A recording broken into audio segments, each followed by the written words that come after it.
Spicy potato fry வந்து பார்க்க நம்ம எண்ணெய் சேர்த்துக்கலாங்க. எண்ணெய் கொஞ்சம் தாராளமாக இருக்கட்டும்.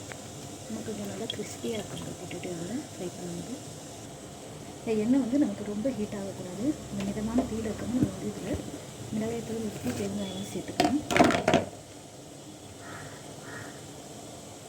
ஒரு அரை ஸ்பூன் சேர்த்துக்கணும் மிளகாய்த்தூள் வந்து. இந்த மிதமான தீயில் இருக்கணும். மிளகாய்த்தூள் நமக்கு கொஞ்சம் வந்துடும். ஒரு கலர் மாறக்கூடாது நமக்கு, அதுக்காக தான் சொன்னேன். உப்பு தேவையான நம்ம இதிலே சேர்த்துக்கலாம். நம்ம வந்து உருளைக்கிழங்கு செய்யும்போது கொஞ்சம் பெருங்காயம் நம்ம சேர்த்துக்கலாம். நம்ம இது கலந்து விட்டுக்கலாம். இப்போ நம்ம இதில் உருளைக்கிழங்கு சேர்த்துக்கலாம். ஏற்கனவே இட்லி பாத்திரத்தில் நம்ம இட்லி வேக வைக்கணும். அப்போ நம்ம அதில் வந்து உருளைக்கிழங்கு வந்து நல்லா அலசிட்டு மண்ணெலாம் இல்லாமல் அலசிட்டு கட் பண்ணி வேக வச்சிடலாம். நமக்கு இட்லி வெந்தது நமக்கு உருளைக்கிழங்கு வந்துடுங்க. வேகணும், 2 வேலையும் முடியும். இது கொஞ்சம் நல்லா சிறந்து வரட்டும்.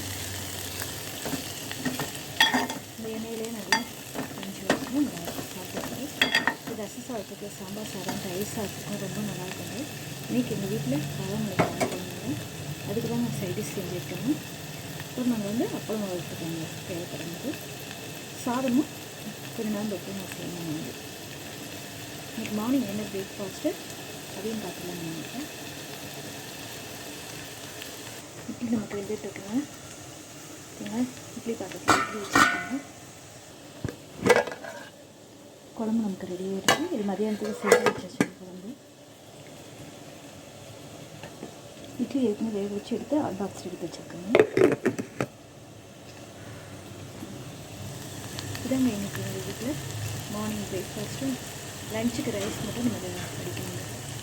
இந்த வீடியோ உங்களுக்கு பிடிச்சிருந்தா லைக் பண்ணுங்கள், ஷேர் பண்ணுங்கள். Thank you, bye bye.